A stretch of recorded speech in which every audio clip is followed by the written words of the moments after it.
6년 전에 전세 끼고 아파트 매매 계약서를 쓸 때 전주인과 중개사들 앞에서 손이 덜덜 떨리는 걸 간신히 숨겼던 것 같아요. 월세 전세 계약서만 써보다 30대 초반에 인생에서 첫 매매 계약이었고 금액대도 억 단위다 보니 긴장되는 순간일 수밖에 없었는데요. 그때 매매가가 7억 5천, 전세가가 6억이었어요. 그래서 제 투자금이 1억 5천 정도 들었거든요. 3년 정도가 지나고 그 아파트가 15억이 됐습니다. 안녕하세요. 청담동 건물주를 꿈꾸는 구대리예요.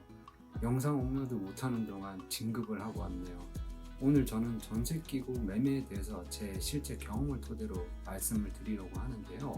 제가 전세 끼고 매매를 진행했던 방식과 전세 끼고 매매를 통한 내 집 마련 시 주의할 점에 대해서도 정리해 드릴게요. 혹시나 세입자가 갑자기 나간다고 전세금을 빼달라고 하면 어떡하지? 계약 만기 후 다음 세입자를 못 구하면 어떡하지? 이런 고민들 때문에 전세 끼고 매매를 망설이고 계신 분들이 있으실 거예요.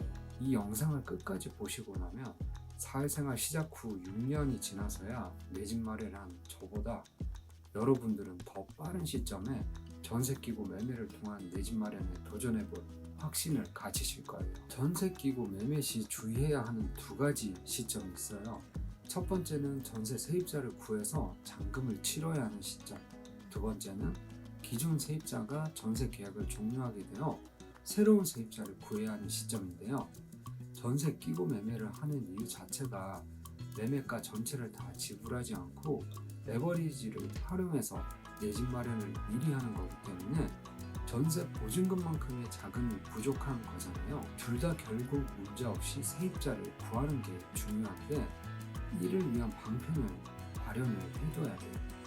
예를 들면 애초에 신학기 전과 같이 이사 수요가 많은 시기에 맞춰서 잔금을 치르거나 세입자 전세 계약 갱신 시점을 설정하는 건데요. 제가 전세 끼고 매매한 아파트는 학군지임에도 불구하고 전세 계약 시점이 6월이다 보니 세입자 구하기가 만만치 않았었거든요.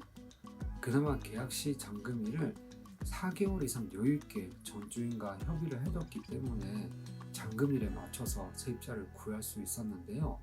그리고 세입자를 못 구하는 최악의 경우를 대비해서 가용한 대출을 미리 확인해 두는 것도 꼭 필요해요.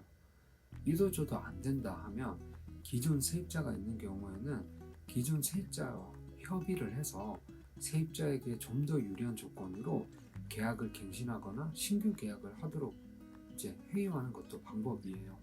실제로 저도 지난번 전세 만기 때 세입자를 못 구해서 기존 세입자와 보증금을 올리는 대신 월세를 9만 원 정도 받는 걸로 갱신을 했거든요. 매매 시점은 매수 타이밍을 재지 않고 어느 정도의 자금 확보와 매물 조사가 끝났다면 최대한 빠른 시점에 전세 끼고 매매를 진행하시는 걸 추천드리거든요. 대신 실거주 시점은 최대한 미룰 수 있는 시점까지 미루세요. 전세를 돌리고 다시 돈을 모으면서 다음 투자 공부를 하고 투자도 진행해보세요. 제가 말씀드리는 전세 끼고 매매는 철저히 내 집 마련, 당장은 아니지만 어느 시점에 내가 들어가서 살 실거주를 목표로 하는 접근 방법이에요. 소위 말하는 갭 투자를 통한 단기 시세 차익 목적이 아님을 다시 한번 강조드릴게요. 어떻게 보면 진짜 투자로 달려나가기 전에 내 집 마련은 이미 되어 있다는 경제적 안정감을 마련해 놓기 위한 준비 과정이라고 보시면 될 것 같아요. 저도 전세 끼고 매매 후에 내 집 마련은 잊어버리고 급매, 경매를 통해서 상가로 월세를 늘려가기 시작했거든요. 매수 타이밍을 재지 말라고 말씀드린 이유는 투자가 아니라 실거주 목적의 전세 끼고 매매라는 점, 그리고 몇 년 단위의 중장기적인 시각에서 봤을 때 결국 우상향하는 시작이라는 점 때문인데요. 당연히 내가 선택한 곳이 앞으로 수요는 없는데 공급은 이미 넘쳐나는 곳들은 아니어야 하겠죠. 올해 서울 아파트 분양가만 해도 1년 사이에 30% 가까이 인상이 되었거든요. 또 건설 업계에서는 앞으로 제로 에너지 건축물 인증이 시행되면 공사비가 수직 상승하면서 더 급격한 분양가 상승이 이어질 거라고 예상하고 있다고 해요. 제가 매수했던 아파트만 보더라도 2018년에 매수한 이후에 2021년 3년 만에 100% 상승을 하고 이제 고점을 찍고 2022년부터 소폭 하락한 후에 정체 중이지만 2024년 하반기 내에 반등할 것으로 예상을 하고 있거든요. 게다가 강남처럼 더 수요가 넘치는 상급지 사례로 파리팍을 보면 이미 올해 3월에 반등이 시작된 것을 확인할 수 있는데요.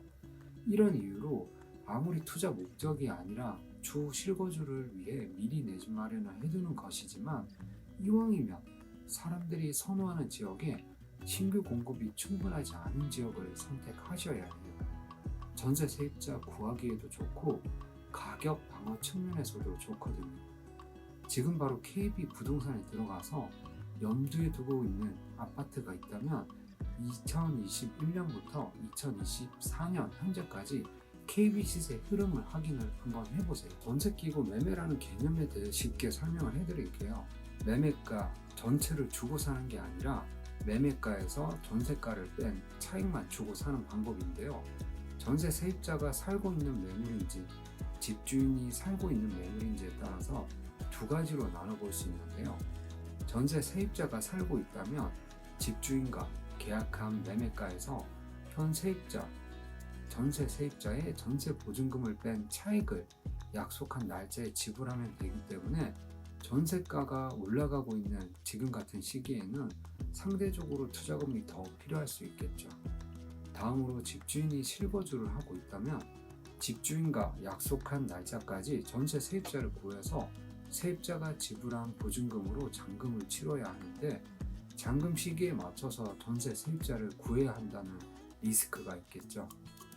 두 가지 매물의 장단점이 있기 때문에 내 자금 상황과 시장 분위기에 따라 어떤 매물로 전세 끼고 매매를 진행할지 선택하시면 되세요. 저는 이제 사회초년생 때 적금을 부어가면서 아끼면서 대학생 때보다 오히려 더 궁핍하게 살았던 적이 있었는데요. 어느 순간 내가 이렇게 아는 거를 모아봐야 서울에서 내 집 마련을 걸렸다고 포기하고 그 뒤로 적금이 아니라 대출을 아예 당겨서 돈을 막 써버렸어요. 제가 이렇게 세게 현타 맞기 전에 누군가 저한테 그래도 내 집 마련을 생각보다 더 빨리 할 수 있는 방법이 있다고 알려줬다면 어땠을까 하는 아쉬움이 있었거든요. 그래서 사회초년생 때 저와 같은 고민을 하는 분들에게 작게나마 도움이 될까 이렇게 전세 끼고 매매에 대한 영상을 촬영을 했는데요. 이제 내 집 마련 고민하고 계셨던 분들도 당장 실거주가 무조건 필요한 사항이 아니라면 전세 끼고 내 집 마련 해봐야겠다는 확신이 드실 거예요. 제가 정리해드린 내용 다시 한번 살펴보면서 하나씩 준비해 나가다 보면 내 집 마련뿐 아니라 실거주 전까지 돈 모으면서 다른 투자를 더 해보고 싶다는 욕심까지 생기실 거예요. 앞으로 부동산 초보분들이 고민하고 궁금해할 만한 영상들 계속 업로드할 예정이니까 많은 관심 부탁드릴게요. 좋은 하루 되세요.